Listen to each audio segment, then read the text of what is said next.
Ok, VMC Mobilité. Donc la continuité de la recherche de panne sur le Kisby 50 que voici. Voilà. Donc je ne vais pas tout reprendre ce que j'ai dit dans la vidéo précédente. Toujours est-il qu'il ne démarrait pas et que je me suis rendu compte qu'en fin de compte, il n'y avait pas de compression.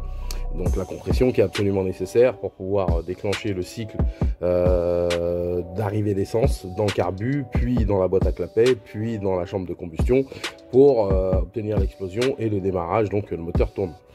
Donc j'ai fait le nécessaire, comme j'avais vu qu'effectivement il y avait une culasse quittée, donc franchement comme elle était beaucoup plus épaisse, ça a amené je dirais une zone de compression beaucoup plus importante alors que c'était un cylindre d'origine. Donc le cylindre d'origine il n'envoyait pas assez de compression tout simplement pour remplir la zone qui était prévue pour accueillir je dirais un cylindre beaucoup plus puissant.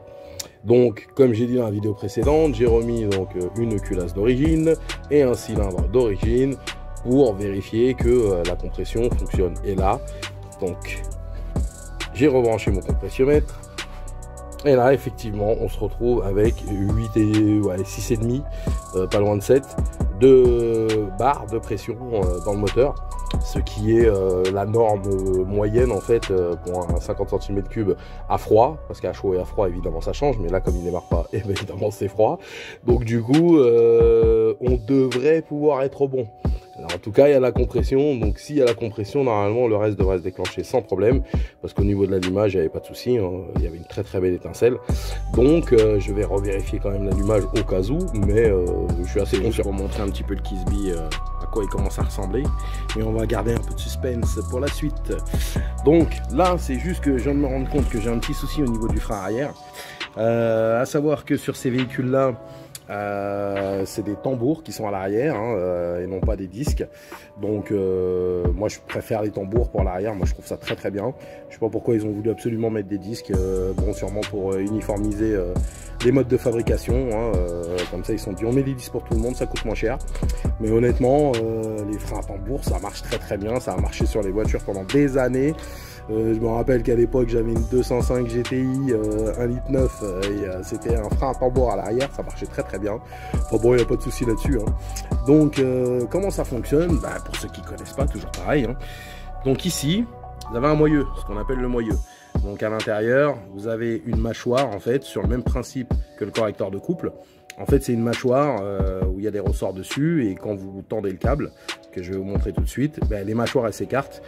Elles viennent en contact de la roue, voilà, et donc, on va mettre dans le bon sens, ça sera mieux. Et donc, en venant en contact de la roue par l'intérieur, à l'intérieur du moyeu, de la roue cette fois, et du coup, ça freine, tout simplement. Donc, c'est vraiment un principe de frottement basique, on ne peut plus basique. Et pour moi, je trouve ça plus fiable. Alors évidemment, c'est un petit peu moins efficace que les freins à disque, on va pas se mentir. Ceci dit, sur un 50 cm3, bon voilà d'avoir des freins à disque à l'arrière, c'est plus pour se faire plaisir qu'autre chose parce que bon, on n'atteint pas des vitesses phénoménales et comme les véhicules ils sont assez légers, donc vous avez un rapport poids-puissance qui fait que d'avoir des disques à l'arrière, franchement, ça n'a pas grand intérêt à part de rentabiliser pour les fabricants. Donc comment ça fonctionne? Ici on a une petite gâchette là, d'accord, voilà. Ici vous avez le câble donc qui est relié directement à la poignée gauche du frein avant, enfin du frein, enfin du guidon. Donc à la poignée gauche, vous freinez, c'est le frein arrière.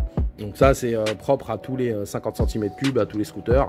Il n'y a que sur les motos effectivement qu'à gauche vous allez avoir l'embrayage, donc ça n'a rien à voir. Donc là à gauche, vous avez le frein arrière qui tend un câble. Voilà, ce câble là en fait, voilà, qui est ici. Tac. Et en fait quand vous tirez, hop, quand vous freinez, pardon, ça tire la petite mâchoire. Voilà, ça fonctionne comme ça. Et là, ce qui se passe, c'est que je viens de me rendre compte, donc je l'ai acheté comme ça, j'ai pas fait attention, parce que c'est du détail, que effectivement, il n'y avait pas en fait, là vous avez un petit rouleau normalement, voilà, donc là c'est ma solution, mais vous avez un petit rouleau normalement dans lequel passe l'axe qui est ici, qui permet en fait de tendre plus ou moins le câble avec le petit élément là qui vient se visser et dévisser. Voilà, donc en fait ce qui se passe c'est qu'il n'y a pas l'élément, donc pour en fabriquer un, j'ai pris un petit tube, voilà, donc c'est du 12 mm, bon j'ai juste mesuré, hop j'ai coupé, et là, donc, pour qu'il puisse rentrer dans le petit œillet, là, comme ceci. Donc là, ce que je vais faire, en fait, c'est que je vais percer au milieu.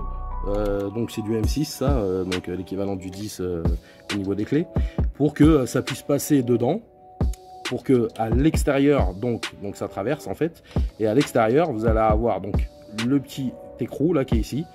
Donc il va s'avancer dessus. Plus vous allez avancer, plus la mâchoire elle va se rapprocher de du moyeu, donc plus le frein il sera sensible. Donc voilà, je vais percer ça et puis je vous montrerai ce que ça donne au montage.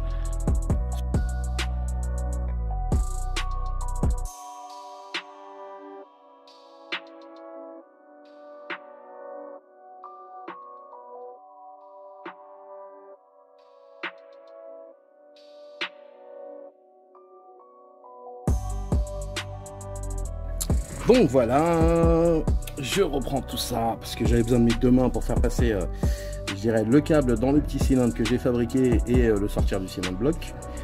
Donc voilà ce que ça donne au final. Donc voilà, hein, un petit bricolage très simple mais efficace. Tac, on voit bien le câble arriver là. Voilà, c'est parfait. Donc, du coup, sur le principe, je vais récupérer mon petit écrou. Voilà. Donc vous voyez, ici ça se visse. Voilà, d'une main il faut que j'arrive à viser au milieu. Tac. Histoire de le faire prendre, voilà. Donc là ça a pris. Donc voilà, c'est tout bête. Hop.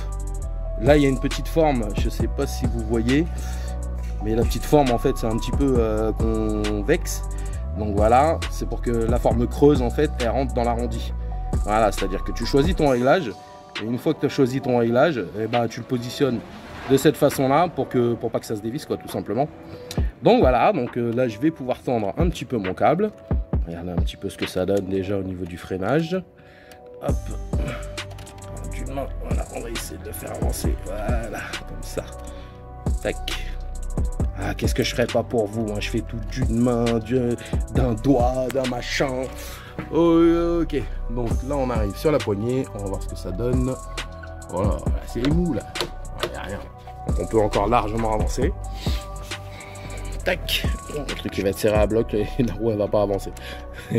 Non, parce qu'elle n'est pas au contact encore. Donc là on a encore un petit peu de champ.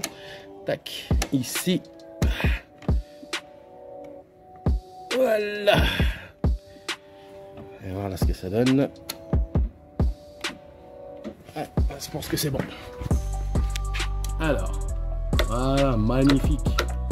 C'est juste ce qu'il faut là. Parfait. Faire comme ça. Voilà, tu vois, parce qu'en fait, tu dois avoir ce qu'on appelle une course morte. Hein. Ça ne doit pas freiner directement que tu touches le câble. Il y a toujours une petite course morte d'un petit centimètre. On va peut-être rapprocher un tout petit peu, mais en tout cas, je le sens là que c'est bien dur. Je parle du frein, bien entendu. Hein. Donc voilà, on retend un tout petit peu, mais le principe, il est là. Donc je voulais juste vous montrer ce petit tuto rapide pour vous montrer qu'on peut fabriquer des petites pièces comme ça pour se débrouiller. Pas forcément racheter tout de suite le truc d'origine, blablabli. Voilà, hein, là, je vous montre un petit peu. Là, de la gueule, hein, ce petit Kisby là. Ok, donc de toute façon, je ferai des vidéos au final. Je pense qu'il me reste encore les rétros à faire. Et puis après, on va faire tout ce qui est réglage moteur, quoi.